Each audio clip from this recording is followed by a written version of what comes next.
Hello everyone, welcome to my YouTube channel the crazy zone 1। आज की video में हम बात करेंगे पॉलिटी की। हम पॉलिटी पढ़ेंगे फ्रॉम बेसिक्स टू एडवांस। हम हिस्टोरिकल अंडरपिनिंग्स से स्टार्ट करेंगे। हिस्टोरिकल अंडरपिनिंग्स मतलब ईस्ट इंडिया कंपनी कैसे आई, यहाँ पर कौन कौन से चार्टर एक्ट आए, वहाँ से हम स्टार्ट करेंगे एंड फ्रॉम हेयर हम उसको बिल्कुल लास्ट स्टेज तक लेके जाएंगे। तो हम स्टार्ट करते हैं।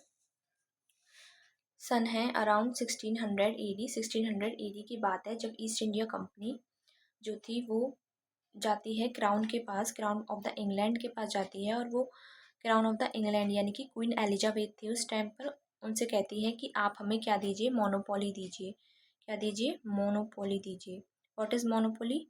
कि एकाधिकार, दैट इज़ एकाधिकार। किस चीज़ पर एकाधिकार चाहिए था? उनको चाहिए था ट्रेड पर। किस पर? Trade with India. आप हमें इंडिया पर ट्रेड करने का एकाधिकार दीजिए। उस समय east India company was not merrily a company. East India company केवल एक कंपनी नहीं थी, इसमें जो जितने भी बड़े बड़े इन्फ्लुएंशियल्स थे ना, पॉलिटिशियंस, इन्फ्लुएंशियल्स, ये सब ईस्ट इंडिया कंपनी में थे। सो इन्फ्लुएंशियल्स थे, पॉलिटिशियंस थे, तो क्राउन ने भी इसको परमिशन दे दी क्योंकि उसमें सारे बड़े बड़े पॉलिटिशियंस और इन्फ्लुएंशियल लोग थे, इसलिए उसको परमिशन मिल गई। यानी कि हम कह सकते हैं कि ईस्ट इंडिया कंपनी जब यहाँ पर 1858 तक रूल करती है तो ये एक केवल कंपनी नहीं थी, इसको फुल स्टेट सपोर्ट मिल रहा था। फुल स्टेट सपोर्ट मिल रहा था, याद रखना मेरी बात को। That east India company was not merrily a company, it was supported by the English state. Okay, क्योंकि इम्पेरियलिज्म इनकी पॉलिसी बन चुकी थी। इम्पेरियलिज्म एक नेशनल पॉलिसी बन चुकी थी। किसकी? द ब्रिटिश की एक पॉलिसी बन चुकी थी कि उनको इम्पेरियलिज्म करना ही है। इम्पेरियलिज्म मतलब होता है साम्राज्यवाद। एक कंट्री दूसरी जो कंट्री है उसको कॉलोनी बनाती है, उसी को इम्पेरियलिज्म बोलते हैं। तो ये उनकी नेशनल पॉलिसी भी थी। ईस्ट इंडिया कंपनी के पास उन्होंने सारे अधिकार दे रखे थे। ईस्ट इंडिया कंपनी के पास इतने सारे राइट्स थे कि इनिशियली वो आर्मी बना सकती है, खुद की आर्मी। ईस्ट इंडिया कंपनी की खुद की आर्मी भी थी। वो कोई भी ट्रीटी कर सकती है किसी के साथ भी इंडिया में, और वॉर भी लड़ सकती है वो। ये सारे अधिकार उसको चार्टर एक्ट से मिल रहे थे जो कि क्वीन एलिजाबेथ ने साइन किया था। इसी के साथ साथ जब ईस्ट इंडिया कंपनी इंडिया में ट्रेड करती थी तो इससे प्रॉफिट सिर्फ ईस्ट इंडिया कंपनी को नहीं होता था, इससे प्रॉफिट पूरे इंग्लैंड को या ब्रिटेन को भी होता था। क्यों होता था? क्योंकि इंग्लैंड की 27% GDP, 27% जो उस समय की GDP थी, वो इंडियन रैंड से ही चल रही थी। ये समझ सकते हैं हम कि इंडिया से जितना भी टैक्स होता था उसी से इंग्लैंड की 27% GDP चल रही थी। इसलिए ईस्ट इंडिया कंपनी को ज़्यादा सपोर्ट इसलिए भी मिलता था क्योंकि 27% GDP का कंट्रीब्यूट करते थे वो। और दूसरा कारण है ज़्यादा सपोर्ट मिलने का, वो है कॉरपोरेट लॉबिंग। कॉरपोरेट लॉबिंग क्या होता है? कॉरपोरेट लॉबिंग मतलब होता है रिश्वत टाइप, यानी कि लेना देना। कॉरपोरेट लॉबिंग में क्या करते थे? जो ईस्ट इंडिया कंपनी के लोग थे वो ब्रिटिश पार्लियामेंट जो थी, ब्रिटिश पार्लियामेंट याद रखना, ब्रिटिश में यानी कि ब्रिटेन में जो पार्लियामेंट थी, वहाँ के जो MPs वगैरह थे उनको खरीद लेते थे। इसके बदले में वो चाहते थे कि वो उन्हें सपोर्ट करे। ठीक है, यहाँ के पार्लियामेंट में जो भी MP वगैरह थे उनको खरीद लिया जाता था, पैसे देकर, रिश्वत देकर उनको खरीद लिया जाता था। बदले में ये जो MPs थे वो ईस्ट इंडिया कंपनी के हित में ही क्या निकालते थे? न्यू लॉज निकालते थे जो कि बेनिफिशियल हो for the East India Company as well as them. East India Company ने जब शुरुआत करी हमारे भारत में तो उनकी भी जो बिगनिंग हम बताते हैं वो बहुत ज़्यादा हम्बल बताते हैं। हम्बल यानी कि उन्होंने कोई इस मोटिव से नहीं की कि उन्हें रूल करना है, लाइक, ठीक है। तो बहुत हम्बल बिगनिंग की थी उन्होंने। कैप्टन हॉकिंस आते हैं, कैप्टन हॉकिंस आते हैं जहांगीर से मिलने 1609 में। कब आते हैं? 1609 में कैप्टन हॉकिंस जहांगीर से मिलने आते हैं और जहांगीर से वो मांगते हैं ट्रेड की परमिशन। बट उन्हें ये परमिशन नहीं मिलती है, ट्रेड की परमिशन नहीं मिलती है। क्यों नहीं मिलती है? क्योंकि उस समय पोर्चुगीज़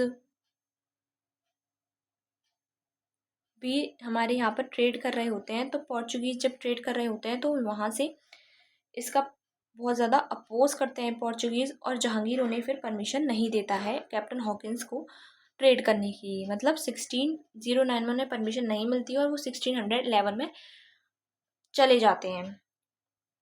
लेकिन 1623 आते आते 1623 आते आते ईस्ट इंडिया कंपनी को परमिशन भी मिल जाती है। ईस्ट इंडिया कंपनी क्या करती है? ईस्ट इंडिया कंपनी अलग अलग फैक्ट्रीज यानी कि ट्रेडिंग पोस्ट लगा लेती है, अलग अलग जगहों पर ट्रेडिंग फोर्स लगा लेती है।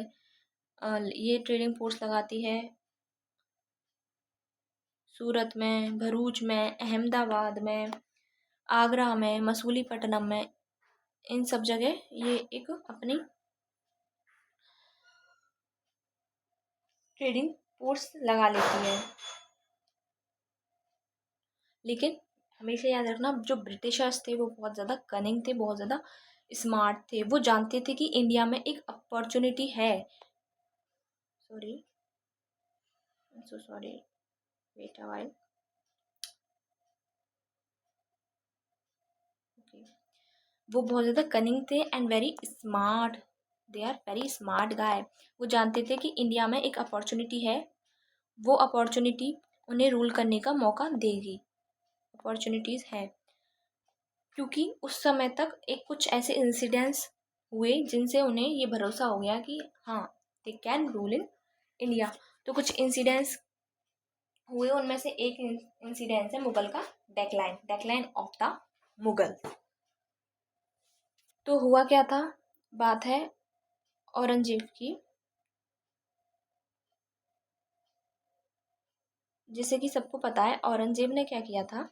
औरंगजेब ने डेक्कन में मिलिट्री एक्सपेडिशंस बहुत किए थे। डेक्कन में क्या किए थे? मिलिट्री एक्सपेडिशंस बहुत किए थे, जिसकी वजह से, क्योंकि मिलिट्री एक्सपेडिशन जब आप करते हो ना, तो आपको क्या, किसकी ज़रूरत पड़ती है? आपको बहुत ज़्यादा मनी की ज़रूरत पड़ती है। क्योंकि मनी की ज़रूरत इसलिए पड़ती है क्योंकि आपको बहुत ज़्यादा आर्मी की ज़रूरत पड़ती है जब भी आप मिलिट्री एक्सपेडिशंस करते हो। तो इस चक्कर में औरंगजेब ने रूल किया 49 ईयर्स, लगभग अप्रॉक्सीमेटली 49 ईयर्स रूल किया औरंगजेब ने। और इन 49 ईयर्स में जो मुगल्स की कंडीशंस थी फाइनेंशियली, बहुत ज़्यादा वीक हो गई। मुगल्स की कंडीशन क्या हो गई? वीक हो गई बहुत ज़्यादा फाइनेंशियली। ठीक है, उनके पास कोई भी मनी नहीं बची, नो मनी। और दूसरा कारण था, एक तो मनी बहुत कम रह गई थी उनके पास। दूसरा कारण ये भी था कि औरंगजेब की जब डेथ हुई थी, औरंगजेब की जब डेथ हुई थी तो उन्होंने औरंगजेब ने क्या किया था, अपना जो एम्पायर था उसको बहुत ज़्यादा वास्ट कर लिया था एरिया में। और जब बहुत ज़्यादा वास्ट एरिया हो जाता है आपके पास, तो आपको रूल करने के लिए बहुत बड़ा आर्मी भी चाहिए, बहुत बड़ी आर्मी चाहिए, बहुत बड़ा कंट्रोल चाहिए। तो रूल करने के लिए उनके पास ना बड़ी आर्मी रह गई थी, ना ही उनका फिर कंट्रोल रहा था उस पर। तो उसको कंट्रोल करना भी बहुत बड़ा मुश्किल काम था आगे वाली पीढ़ियों के लिए, मुगल्स की। ठीक है, उसके साथ साथ एक और इंसिडेंस हो जाता है, that is battle of Karnal. That is battle of Karnal. कब होता है ये बैटल ऑफ करनाल? ये होता है 24 फेब 1739 को होता है battle of Karnal. Battle of Karnal 24 Feb 1739 में होता है। नादिर शाह अटैक्ड करता है, नादिर शाह अटैक करता है और हमारी सोने की चिड़िया में से बहुत कुछ लूट के ले जाता है। मतलब इट वॉज अ मेजर लूट, बहुत बड़ी लूट थी ये। और इस नादिर शाह की अटैक की वजह से Mughals spine was broken, Mughals spine was totally broken. And Nadir Shah order कर देता है कि आप, एक सेकेंड, नादिर शाह ऑर्डर करता है कि दिल्ली में अब कत्लेआम मचा दो, यानी कि दिल्ली वाज टोटली स्लॉटर्ड। इस चक्कर में मतलब नादिर शाह का लूट हो गया, फिर औरंगजेब की इतनी बड़ी एक्सपेंशन हो गया, मिलिट्री एक्सपेंडिशंस के ऊपर खर्चा हो गया। तो इसके बाद मुगल्स की स्पैन टोटली ब्रोकन, मुगल्स की स्पैन बिल्कुल तरीके से टूट चुकी थी और मुगल्स इससे कभी रिकवर्ड ही नहीं कर पाए। मुगल्स नेवर भी recovered out of it. Mughals यहीं पर एक विशियस साइकिल में फंस गए जहाँ पर उनके पास कोई भी मनी नहीं थी, और no money means no army, no army means no money, and no army means no money. मतलब आर्मी नहीं तो मनी नहीं, मनी नहीं तो आर्मी नहीं। इस साइकिल में वो फंस के रह गए। फिर एक और इंसिडेंस होता है, that is battle of Plassey. That is battle of Plassey. Battle of Plassey होता है 1757 में। 1757 में बैटल ऑफ प्लासी होता है। इसमें एक छोटी सी ईस्ट इंडिया कंपनी और उसकी जो आर्मी होती है वो बड़ी सी मुग़ल आर्मी को हरा देती है। क्या करती है? मुगल्स को डिफीट कर देती है। जैसे ही ईस्ट इंडिया कंपनी जीतती है तो उन्हें अपने ऊपर कॉन्फिडेंस आ जाता है। ईस्ट इंडिया कंपनी इसमें क्या हो जाती है? वॉन हो जाती है और उन्हें अपने ऊपर कॉन्फिडेंस आ जाता है। ये कॉन्फिडेंस आ जाता है कि हाँ, हम इंडिया पर रूल कर सकते हैं। अगर हम इतनी बड़ी मुगल आर्मी को हरा सकते हैं तो हम कुछ भी कर सकते हैं। ये कॉन्फिडेंस आ जाता है बैटल ऑफ प्लासी के बाद 1757 में। उसके बाद होता है बैटल ऑफ बक्सर।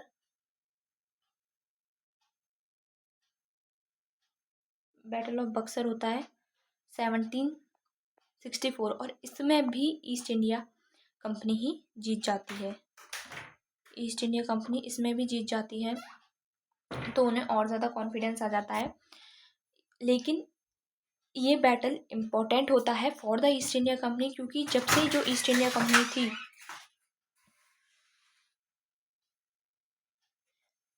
वो लोगों की नज़र में अप्रिय थी। ब्रिटिश के लोग, मतलब ब्रिटेन के जो लोग थे वो ईस्ट इंडिया कंपनी को पसंद नहीं करते थे। क्यों नहीं करते थे? क्योंकि उन्हें लगता था कि ईस्ट इंडिया कंपनी एक गलत तरीके से पैसे को लूट कर लेके आ रही है दूसरी कंट्री से। लेकिन इस बैटल के बाद 1764 के बैटल ऑफ बक्सर के बाद ईस्ट इंडिया कंपनी एक सबकी नज़रों में फेमस हो गई। क्यों हो गई फेमस? तो ईस्ट इंडिया कंपनी ने क्या किया, जो शाह आलम था, शाह आलम को फोर्स किया, शाह आलम को फोर्स किया वो ट्रीटी करे। तो इनके बीच में ट्रीटी ऑफ इलाहाबाद होती है। ट्रीटी ऑफ इलाहाबाद होती है। ट्रीटी ऑफ इलाहाबाद होती है शाह आलम और ईस्ट इंडिया कंपनी के बीच में। इस ट्रीटी की मदद से जो दीवानी राइट्स होते हैं, जो दीवानी राइट्स होते हैं वो किसके पास चले जाते हैं? दीवानी राइट्स होते हैं वो ईस्ट इंडिया कंपनी के पास चले जाते हैं। दीवानी rights of Bengal, Bihar and Orissa. Bengal, Bihar and Orissa के दीवानी राइट्स ईस्ट इंडिया कंपनी के पास चले जाते हैं। दीवानी राइट्स मतलब होता है they become the tax collector. अब वो टैक्स कलेक्ट कर सकते हैं बंगाल, बिहार और उड़ीसा वाली जगहों से। ठीक है।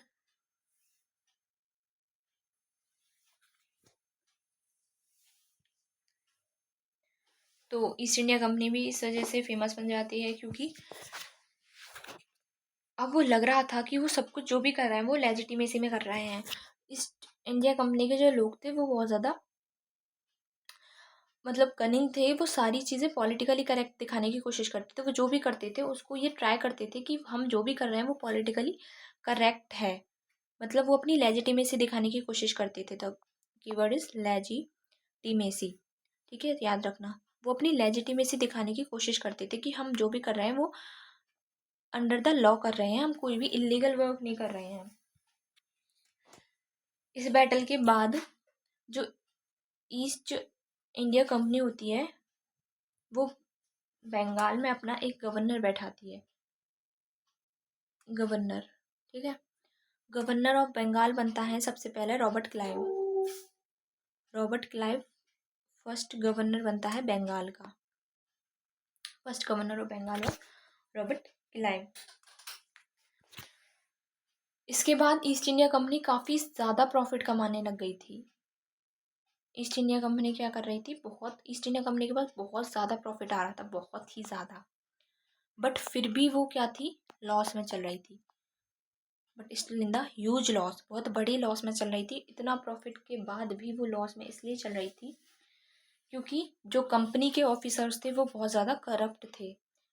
क्या थे, ऑफिसर्स बहुत ज़्यादा करप्ट थे। वो क्या करते थे, वो कंपनी के पैसे को अपने अकाउंट में डलवा लेते थे, घूस लेते थे, रिश्वत लेते थे, गिफ्ट लेते थे। इन सब वजह से ऑफिसर बहुत ज़्यादा करप्ट थे, तो कंपनी लॉस में चल रही थी। तो जो ईस्ट इंडिया कंपनी जो थी, उसके जो शेयर होल्डर्स थे, जो कि मैंने बताया कि ईस्ट इंडिया कंपनी में ज़्यादा जो शेयर होल्डर्स थे वो बहुत बड़े इन्फ्लुएंशियल लोग थे, ब्रिटेन के बड़े बड़े पॉलिटिशियंस भी थे। तो उन्होंने ब्रिटिश पार्लियामेंट को, यानी कि ब्रिटिश गवर्नमेंट को बोला कि आप ईस्ट इंडिया कंपनी को थोड़ा लोन दीजिए। क्या दीजिए, आप ब्रिटिश ईस्ट इंडिया कंपनी को लोन दीजिए। लेकिन ब्रिटिश गवर्नमेंट ने इस चीज़ का थोड़ा सा फ़ायदा उठाया और ये बोला कि हम लोन तो दे देंगे, लेकिन इसके बदले में इन रिटर्न ऑफ इट हमें पावर चाहिए। किस चीज़ की पावर, लॉ बनाने की। किस चीज़ की, लॉ बनाने की। लॉ किस चीज़ के लिए, ईस्ट इंडिया कंपनी को रेगुलेट करने के लिए। याद रखना, regulate east India company. East India company को रेगुलेट करने के लिए हमें क्या चाहिए, थोड़ी सी पावर चाहिए लॉ बनाने के लिए। तो इसको जो हम बोलते हैं वो बोलते हैं क्विड प्रो क्यू, यानी कि इसका सिंपल सा मतलब है एक हाथ दो और एक हाथ लो। मतलब ईस्ट इंडिया कंपनी को लोन मिल जाएगा और ब्रिटिश गवर्नमेंट को ये पावर मिल जाएगी कि वो ईस्ट इंडिया कंपनी को कंट्रोल करने के लिए, उसको रेगुलेट करने के लिए लॉ बना सकते हैं। और उन्होंने आगे जाके जो भी लॉज पास किए उन्हीं को हम रेगुलेटिंग एक्ट्स बोलते हैं। ठीक है, और वो हर 20 साल में लॉ बनाएंगे। एक सेकेंड, सॉरी, हर एवरी 20 ईयर्स, हर 20 साल में वो क्या बनाएंगे, लॉ बनाएंगे। यानी कि जो लॉ बनाया है उसको रिवाइज करेंगे और अगर उन्हें ज़रूरत पड़ेगी तो वो एक नया लॉ भी बनाएंगे। ये बात हुई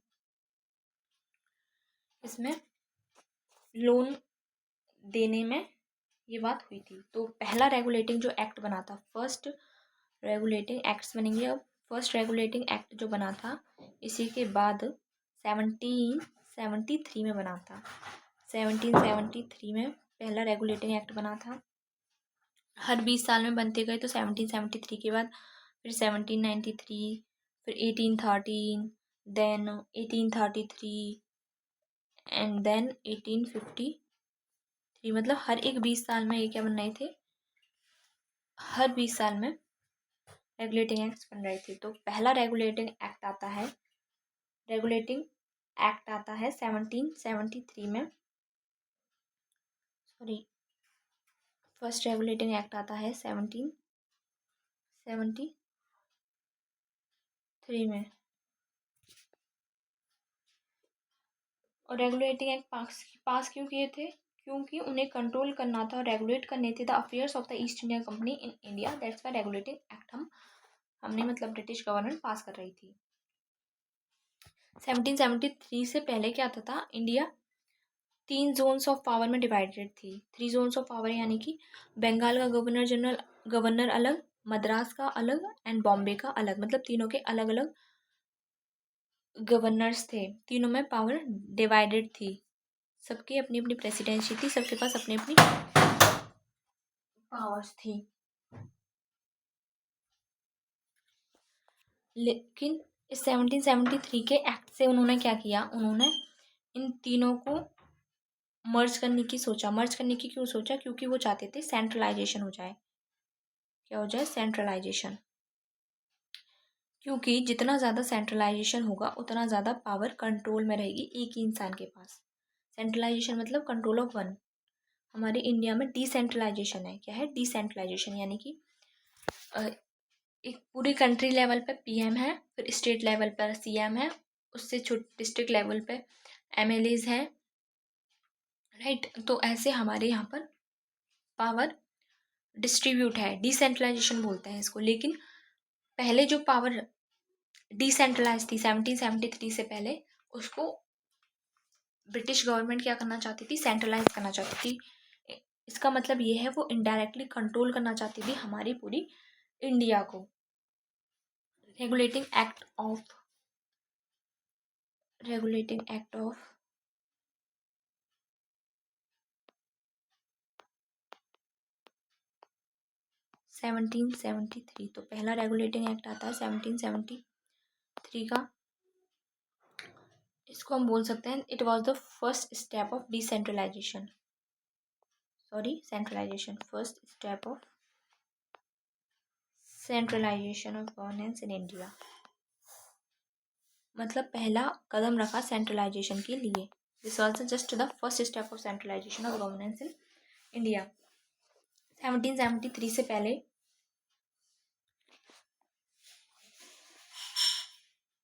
बंगाल, मद्रास,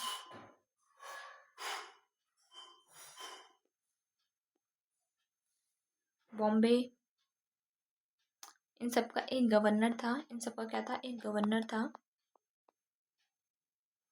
इन सब का गवर्नर था और इस गवर्नर पर दोनों पावर थी, एक होती है एग्जीक्यूटिव पावर, एक होती है लेजिस्लेटिव पावर। एग्जीक्यूटिव प्लस में लेजिस्लेटिव पावर इस गवर्नर के पास ही थी।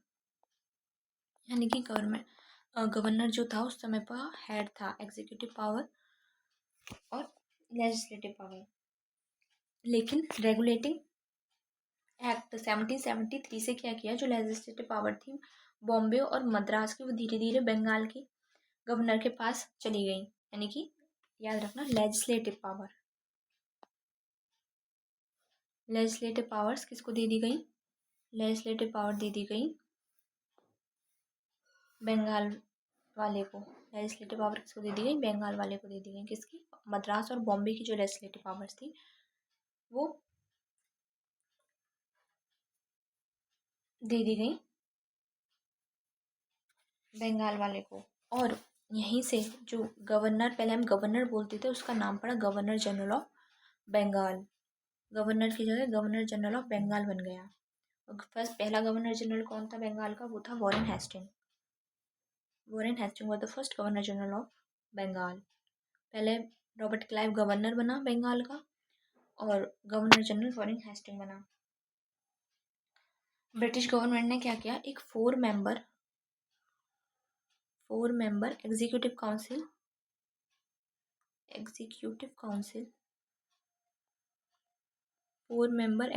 काउंसिल भेजी टू असिस्ट द, किसके लिए, असिस्ट करने के लिए। किसको असिस्ट करना है, गवर्नर जनरल ऑफ बंगाल को। गवर्नर जनरल ऑफ बंगाल को असिस्ट करने के लिए उन्होंने क्या किया, 4 मेंबर एग्जीक्यूटिव काउंसिल भेजी। आप याद रखना कि आज के टाइम पर हमारे यहाँ पर लेजिस्लेटिव ज़्यादा पावरफुल है, बट ब्रिटिश इंडिया के टाइम पर एग्जीक्यूटिव ज़्यादा पावरफुल थी। मतलब एग्जीक्यूटिव का ज़्यादा बड़ा दबदबा था, इसलिए ब्रिटिश गवर्नमेंट ने एग्जीक्यूटिव काउंसिल भेजी, ना कि लेजिस्लेटिव काउंसिल। याद रखना इस बात को कि एग्जीक्यूटिव उस टाइम पर ज़्यादा पावरफुल थी and legislator is responsible to the executive that time. Legislature is responsible to executive. ये कब की बात है, ये ब्रिटिश इंडिया की बात है, ब्रिटिश के टाइम की बात है। ठीक है, legislator is responsible to executive, यानी कि एग्जीक्यूटिव पर ऑब्वियसली ज़्यादा पावर थी। कहने को तो ये जो 4 मेंबर कमेटी आई थी एग्जीक्यूटिव काउंसिल, वो गवर्नर जनरल ऑफ बंगाल के लिए असिस्ट करने के लिए आई थी, बट हकीकत में इसको नज़र रखने के लिए भेजा गया था कि गवर्नर जनरल क्या करता है क्या नहीं करता, इस बात की नज़र रखेगा कौन, ये 4 मेंबर एग्जीक्यूटिव काउंसिल। ये जो 4 मेंबर एग्जीक्यूटिव काउंसिल थी, इसके बहुत सारे नाम थे, जैसे कि इसी को हम बोलते थे, क्योंकि ये कलकत्ता में आई थी तो इसको हम कलकत्ता काउंसिल भी बोल देते हैं। क्योंकि गवर्नर जनरल की हेल्प करने के लिए आई थी तो गवर्नर जनरल इन काउंसिल बोल देते हैं। इसके अलावा ये क्या थी, ये 4 मेंबर की थी तो काउंसिल ऑफ 4 भी बोल देते हैं इसको। ठीक है, काउंसिल ऑफ 4 बोल देते हैं, गवर्नर जनरल काउंसिल बोल देते हैं, कलकत्ता काउंसिल बोल देते हैं। तो ये सारे इसके नाम थे। और ये कहा गया कि जितने भी आप डिसीजन लेंगे, जितने भी डिसीजंस होंगे वो सब इनके कंसेंट से होंगे। जितने भी डिसीजन लिए जाएंगे इनके कंसेंट से लिए जाएंगे। विदाउट देयर कंसेंट, इनकी रजामंदी से मतलब सारे डिसीजन लिए जाएंगे। अगर इनका कंसेंट, इनका रजामंदी नहीं है तो डिसीजन नहीं लिया जाएगा। ठीक है। इसी एक्ट से पहला सुप्रीम कोर्ट बनता है। First supreme court in India was established by the Regulating Act of 1773 in the 1774 में बनता है वैसे तो, पर रेगुलेटिंग एक्ट 1773 की बदौलत ही बनता है। इसमें एक चीफ जस्टिस होता है और 4 जजेस होते हैं। 4 जजेस होते हैं, एक चीफ जस्टिस होता है। तो सबसे पहले जो चीफ जस्टिस बनते हैं वो बनते हैं sir Elijah Impey. Sir Elijah Impey. Sir Elijah Impey पहले चीफ जस्टिस बनते हैं। कंपनी को भी अकाउंटेबल बनाया गया। जो कंपनी पहले अकाउंटेबल नहीं थी, उसकी कोई रेस्पॉन्सिबिलिटी नहीं थी, बट अब कंपनी को थोड़ा बहुत अकाउंटेबल बनाया गया। ये बोला गया कि आप थोड़ी अकाउंटेबिलिटी लीजिए। और अकाउंटेबल मतलब नो प्राइवेट ट्रेड, कोई भी प्राइवेट ट्रेड नहीं कर सकती कंपनी, कोई भी रिश्वत नहीं ले सकती, कोई भी गिफ्ट नहीं ले सकती। नो ब्राइब, नो गिफ्ट जो पहले ले लिया करती थी कंपनी। और सारी जो मनी ट्रांजेक्शन होगी, ये भी बताया गया कि सारी जो मनी ट्रांजेक्शन होगी उस सारी मनी ट्रांजेक्शन को कोर्ट ऑफ डायरेक्टर्स को बताना पड़ेगा। ठीक है। यानी कि जो कोर्ट ऑफ डायरेक्टर्स थे, अभी कौन थे इसके बारे में हम थोड़ी सी आगे डिस्कशन कर लेंगे। कोर्ट ऑफ डायरेक्टर्स थे, उनके ऊपर ये रेस्पॉन्सिबिलिटी आ गई थी कि आप कहाँ पर पैसे खर्च हो रहे हैं, कहाँ पर आप मनी ट्रांजेक्शन कर रहे हो, इस सब की जिम्मेदारी कोर्ट ऑफ डायरेक्टर्स को दी गई कि आप ये बताएंगे। किसको बताएंगे? ब्रिटिश गवर्नमेंट को बताएंगे। तो अकाउंटेबिलिटी आ गई। ठीक है। इस एक्ट से क्या आ गई? अकाउंटेबिलिटी आ गई। तो थोड़ा सा हम ईस्ट इंडिया कंपनी के बारे में बेसिकली बात कर लेते हैं। किसके बारे में बात कर रहे हैं हम? थोड़ा सा ईस्ट इंडिया कंपनी का जो पूरा सिनेरियो था, क्या था उसका स्ट्रक्चर हम बात कर लेते हैं। इसकी स्ट्रक्चर की तो पहला तो इसका हेडक्वार्टर कहाँ था? तो इसका हेडक्वार्टर ऑब्वियसली लंदन में था। लेडन हॉल स्ट्रीट थी लंदन की, वहाँ पर इसका हेडक्वार्टर था।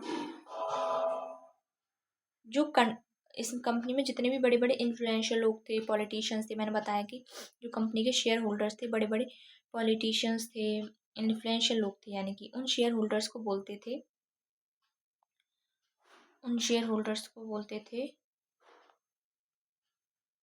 Court of प्रोप्रिएटर्स। क्या बोलते थे? Court of proprietors. जो भी कंपनी के शेयर होल्डर्स थे उनको हम बोलते थे कोर्ट ऑफ प्रोप्रिएटर्स। और ये जो कोर्ट ऑफ प्रोप्रिएटर्स थे, ये इलेक्ट करते थे। किसको इलेक्ट करते थे? ये इलेक्ट करते थे कोर्ट ऑफ डायरेक्टर्स को। जो हमने अभी पढ़ा कि court of director is responsible रहेगा, उसको बताना पड़ेगा जितने भी मनी ट्रांजेक्शन है उस सब के बारे में डिटेल देनी पड़ेगी ब्रिटिश गवर्नमेंट को। तो ये जो कोर्ट ऑफ डायरेक्टर थी उसको इलेक्ट कौन करता था? कोर्ट ऑफ प्रोप्रिएटर्स करते थे इलेक्ट। ये क्या थी? ये एक एग्जीक्यूटिव बॉडी थी। एग्जीक्यूटिव बॉडी थी जो डे टू डे फंक्शन को करती थी। एग्जीक्यूटिव बॉडी जिसका काम था डे टू डे फंक्शंस को बताना कि क्या हो रहा है क्या नहीं हो रहा है। डे टू डे फंक्शन जो होते थे उनको बताती थी। यानी कि ये जो लोग थे वो ऑफिसर्स थे, वो शेयर होल्डर्स थे, ये ऑफिसर्स थे। और ये बोर्ड ऑफ डायरेक्टर थे, वो कंपनी की क्या करते थे?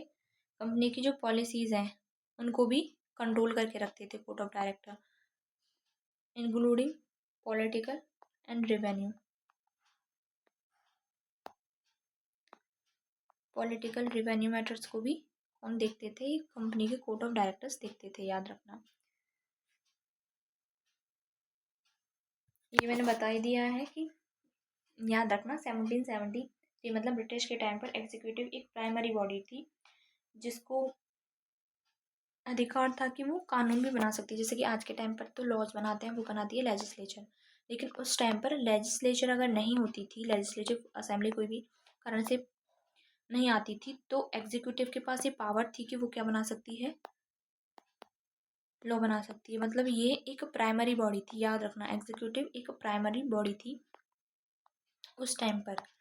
प्राइमरी बोल दो या मेन बॉडी बोल दो, प्राइमरी या फिर main body, having more power than the legislature. Legislature पर जितनी पावर नहीं थी उतनी पावर किसके पास थी, उतनी ही पावर, उससे ज़्यादा पावर एग्जीक्यूटिव के पास थी।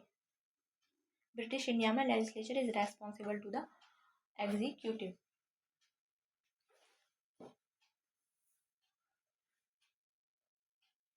याद रखना एक पॉइंट है जो मैं बता रही हूँ कि जो ब्रिटिश गवर्नमेंट थी, वो जो ये रेगुलेटिंग एक्ट पास हो रहे थे, उनसे केवल और केवल ईस्ट इंडिया कंपनी को कंट्रोल कर रही थी।